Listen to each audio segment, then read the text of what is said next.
Hello everyone. Let's take a look at this leasing demonstration. A&D Industries is evaluating a leasing alternative for its many copy machines, and the following facts are provided. The copiers are expected to last 5 years.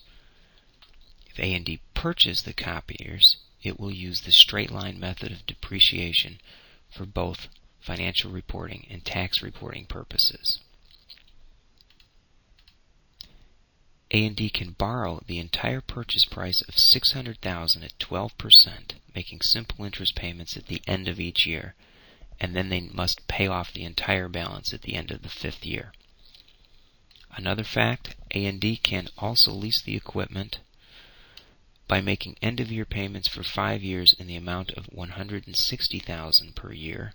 At the end of the lease now, the equipment will go back to the lessor.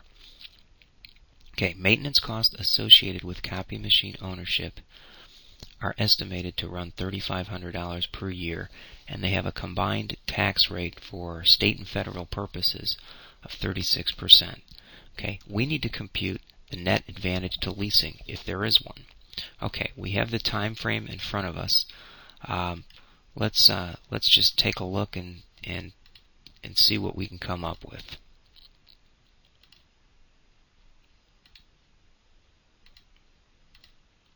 Okay, the first thing that I would want to do is compute the after-tax payments. Now, how we would do this, I'll illustrate this by hitting the F2 key. You take the principal amount, in this case, the $600,000 when we evaluate the cost of ownership, times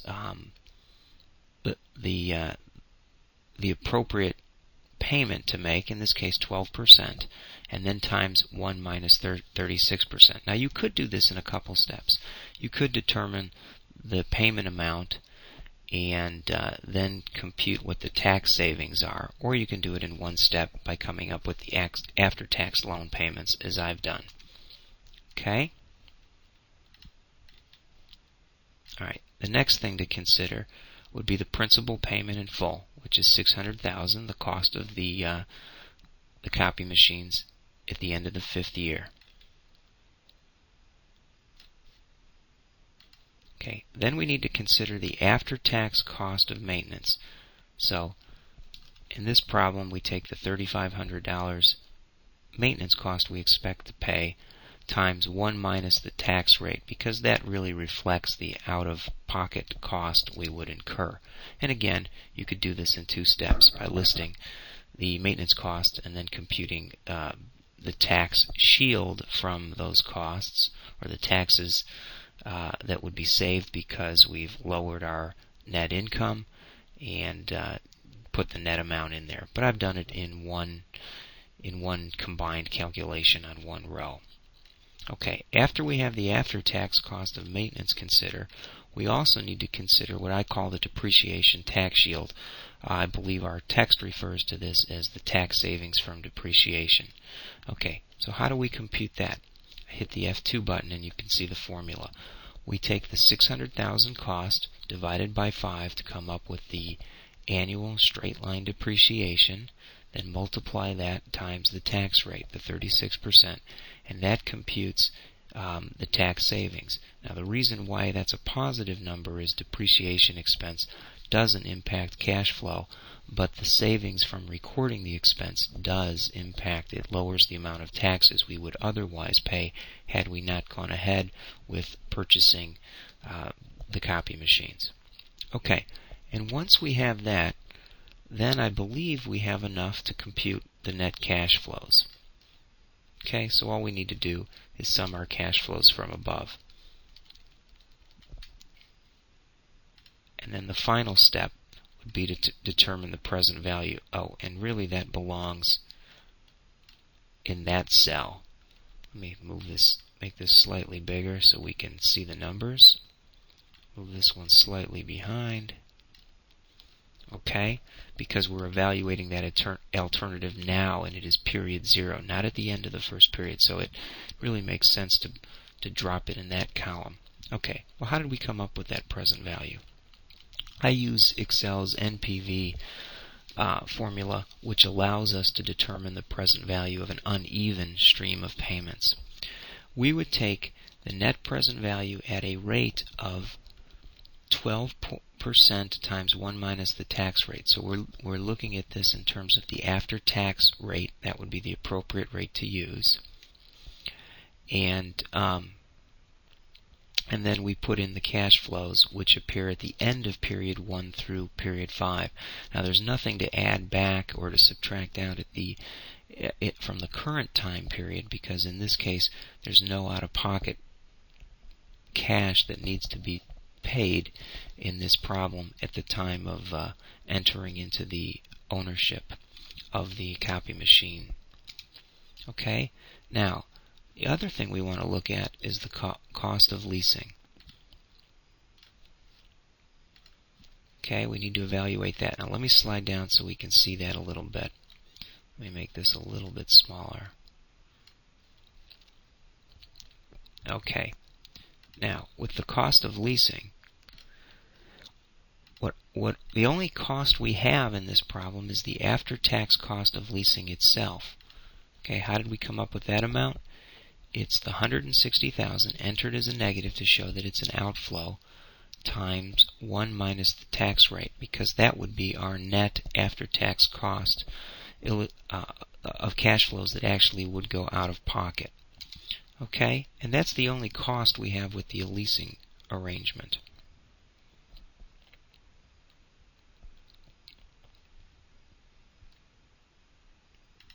So now let's compute the present value.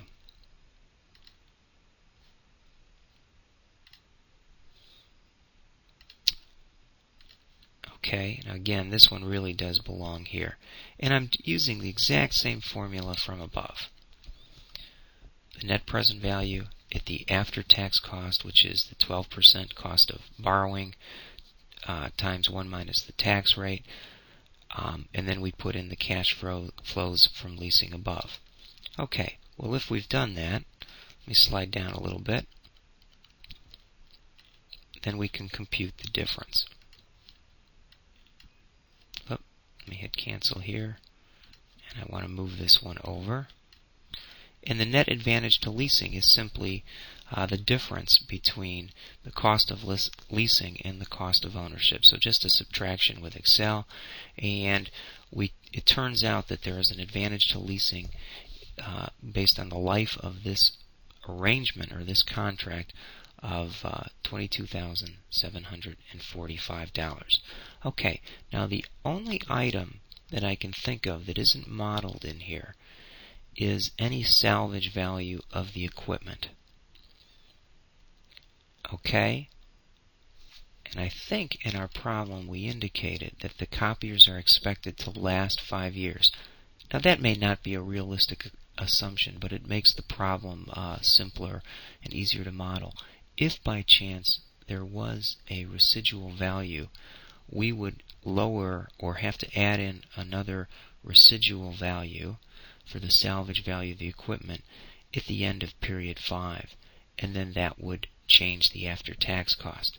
So actually, let's make an assumption of that. Let's put it right in here, and let's assume there's a salvage value, and we can sell the equipment for let's assume it's $200,000 at the end of the 5th year, or actually let's make it smaller. So we would get a salvage value of $100,000.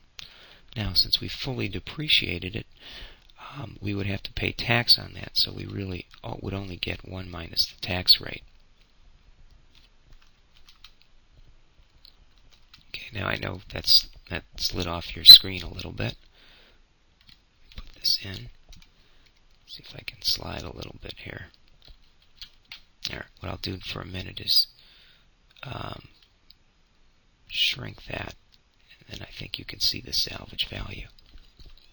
Okay, so if we do that, excuse me, then the salvage value would automatically figure into our calculation, and in that circumstance there would be no net advantage to leasing. We see that the dollars change. So the point of that shows that salvage value could make all the difference in the world on whether the lease makes sense or not. or it could be just a minor amount. Okay, let me take that out again. And I'm going to do it just by hiding it, turning that to 0. And that's the answer to the solution as presented in this problem without any consideration of salvage value.